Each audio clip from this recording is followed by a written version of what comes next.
Hello, everyone. My name is Shauna'h. I work in Information and Library Services, and I'm here to introduce you to the Story Maps platform for your assignment. So I have a series of videos that are going to follow this introductory one, detailing exactly what to do for this assignment in Story Maps. And I've broken them out by the type of task that you would be doing, so that way you have shorter chunks of video to watch to get to exactly what it is that you need. Now you'll notice I've done a little bit of an outfit change from the rest of those videos. Those were recorded last fall for this same type of assignment for a similar course.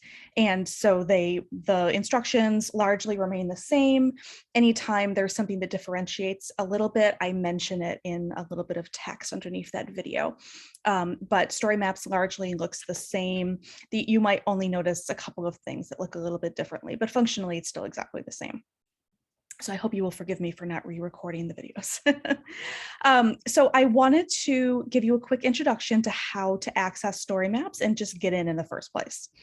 So you will notice, if you're watching this video, then you've found the Story Maps virtual workshop.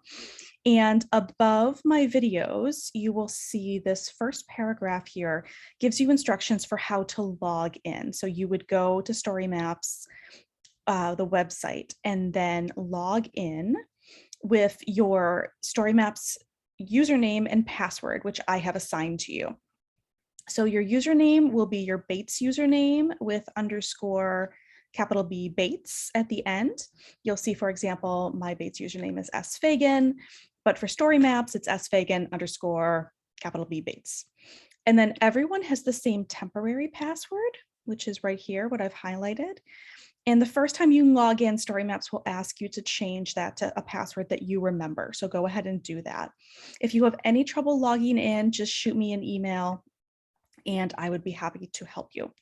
So do that first before we get started. I want to make sure that you're able to log in. Once you log in, this will be blank for you because you've never used Story Maps before. But if you look underneath My Groups, you will find a story map that's been created for you and assigned to you in your 3-person group. So for example, what it'll look like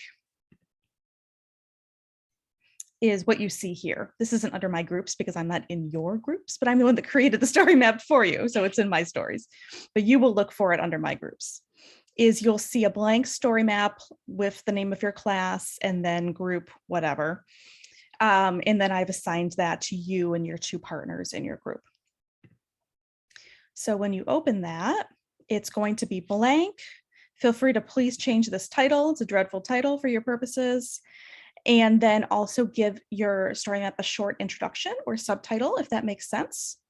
And then for your byline, add the names of you and your group members. And then here, where you see this map and the little number 1 in a bubble, this is where you're going to be doing all the work of your story map.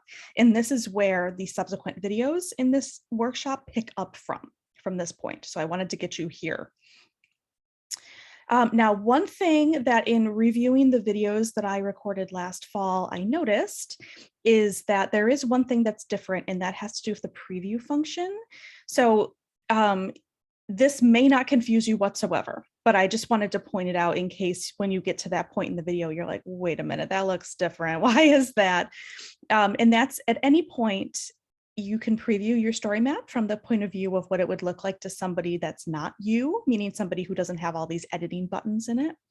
So you can come up here and hit preview, which is the same as it was in the video that I recorded. But in the video, I go up here on the right to click out of it to go back to editing, I believe is what it's called. But Story Maps has made a change to their interface, and now that happens here. If you look in the lower right, as opposed to the upper, there are these pictures of the different types of devices that you can preview what your story map will look like on. That used to be up here in the upper right-hand corner.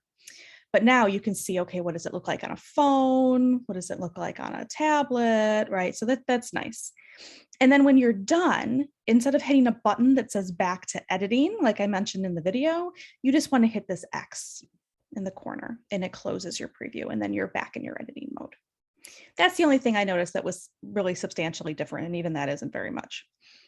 So I am really excited to walk with you through this project. These always turn out looking great.